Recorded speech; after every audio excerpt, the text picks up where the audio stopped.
गांव में इन दिनों डर का साया मंडरा रहा था। हर रात एक आदमी गायब हो रहा था और हर बार वही नाम गूंजता था, डायन। राजू, कल रात गणपत काका भी गायब हो गए और मैंने सच में बावड़ी के पास से किसी औरत की चीख सुनी थी, बिल्कुल कलेजा चीर देने वाली चीख। अम्मा ने कहा रात को खिड़की तक ना खोलना, सबको लगता है वो डायन अब हर किसी को उठा ले जाएगी। अगर हम डरते रहे तो एक दिन पूरा गांव खाली हो जाएगा, कोई भी सुरक्षित नहीं रहेगा। हमें कुछ करना होगा। पर क्या कर सकते हैं? गांव वाले नाम भी नहीं लेना चाहते इस डायन का। मैं उससे बात करूंगा, डायन से। मुझे जानना है कि वो कौन है और ऐसा क्यों कर रही है। राजू, तू पागल हो गया है क्या? डायन से बात करेगा? सब कहते हैं उसकी नजर से जो भी मिला वो कभी वापस नहीं आया। अरे राजू महाराज, तू अब भूत प्रेत से भी बातें करेगा। डायन तुझे उठा ले जाएगी, फिर देखना सबक सिखाएगी तुझे। चंदू, मजाक मत बना। अब वक्त हंसी का नहीं है। गांव खतरे में है, हम सब खतरे में हैं। मैं उससे बात करके इस गांव को उसके डर से आजाद करूंगा। तो जा, बन जा हीरो।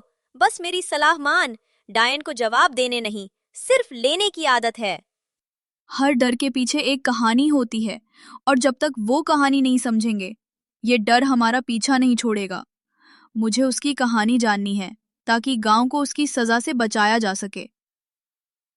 चिंकी और पिंकी चुप हो जाती हैं। नजरों में डर और आशंका का सागर है, लेकिन राजू के चेहरे पर एक नई रोशनी है, सवालों की, साहस की, इंसाफ की। रात गहराने लगी थी। घरों के दरवाजे बंद थे, खिड़कियों पर चटकनी थी और हर दीवार के पीछे सिसकता सा सन्नाटा था।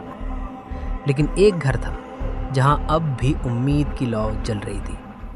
राजू, तू सच में बावड़ी के पास जाएगा? सब कहते हैं वहां डायन है। वो बच्चों की आवाज निकाल कर बुलाती है और फिर कोई वापस नहीं आता। राजू, प्लीज मत जा।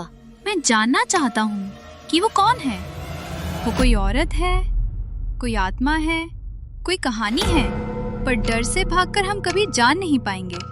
पर अगर वो तुझे भी ले गई तो कम से कम एक कोशिश होगी गांव को उस डर से मुक्त करने की। क्या पता वो सिर्फ सुनना चाहती हो, कोई उसकी बात सुने, कोई उसकी सच्चाई माने। राजू, तू बहुत अलग है बाकियों से, पर तुझे खो देने का डर सबसे बड़ा है। डर हमेशा रहेगा चिंकी, लेकिन अगर हम किसी की तकलीफ नहीं समझेंगे तो हम ही उन्हीं में से बन जाएंगे जिन्होंने कभी उसे डायन कहा होगा। राजू उस रात सिर्फ सवाल लेकर नहीं निकला था, वो गांव की सदियों की चुप्पी को तोड़ने चला था। जहां लोगों ने कभी चीख को सुना पर उसकी वजह नहीं पूछी। गांव की हद से बाहर, जहां अब कोई पैर नहीं रखता, जहां पुराने पीपल की शाखाएं रात में सांसें लेती हैं, वहीं है वो पुरानी बावड़ी, जहां हर रात एक साया जाता है और एक सच्चाई रोती है। आज उस सन्नाटे को एक आवाज चीरने आ रही है, राजू की आवाज। मैं जानता हूँ तुम यहाँ हो। मैं जानना चाहता हूँ तुम कौन हो और क्या चाहती हो।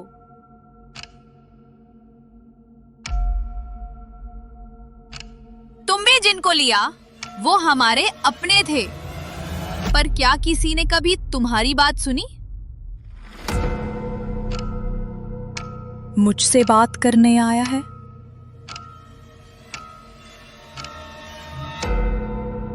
सब भागते हैं, चीखते हैं, मुझे शैतान कहते हैं, और तू? मैं डरता हूँ, पर मैं समझना चाहता हूँ कि तुम ऐसा क्यों कर रही हो। कभी मेरा नाम गुलाबो था, गांव की सबसे तेज सिलाई करने वाली, और मेरी बेटी फूलमती मेरी जान थी वो।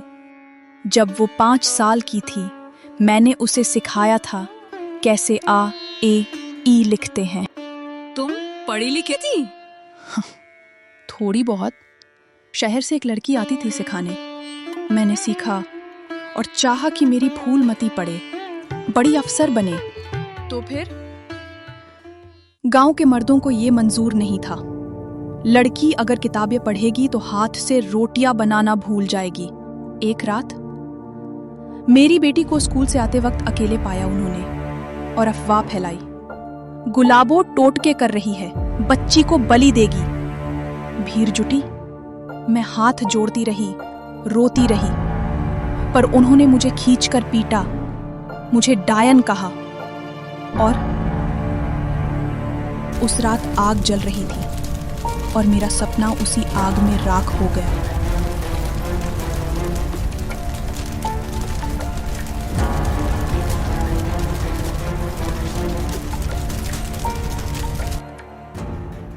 किसी ने तुम्हारी बात नहीं सुनी। तुम्हारा गुनाह सिर्फ इतना था कि तुम अपनी बेटी के लिए सपने देख रही थी। अब मैं सबको उसी अंधेरे में ले जाती हूँ।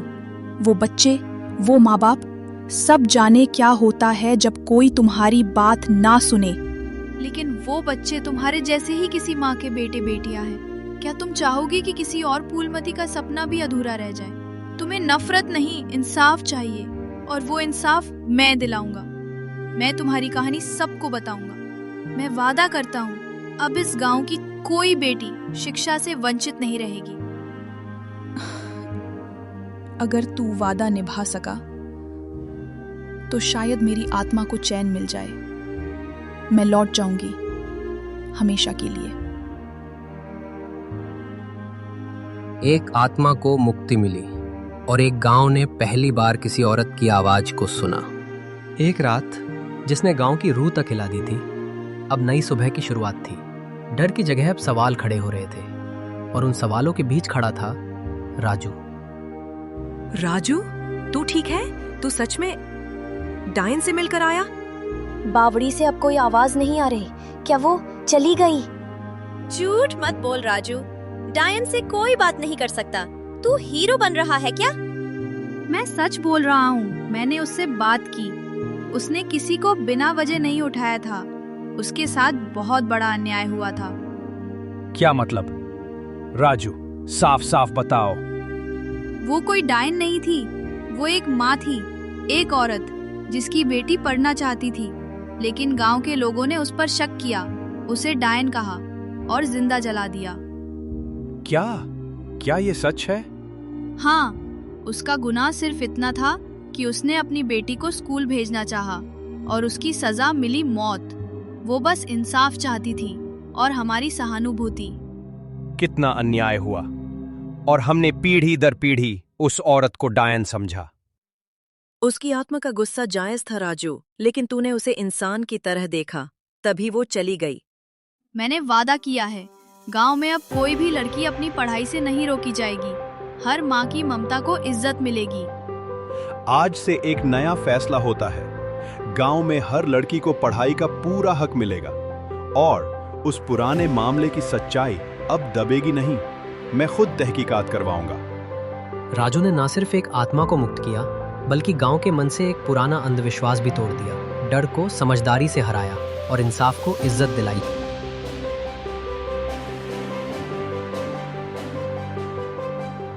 ऐसी ही रोमांचक कथाओं के लिए देखते रहिए बचपन की दुनिया। वीडियो अच्छा लगा हो तो लाइक करो, मजा आया हो तो शेयर भी कर दो, और हाँ, सब्सक्राइब करना मत भूलना।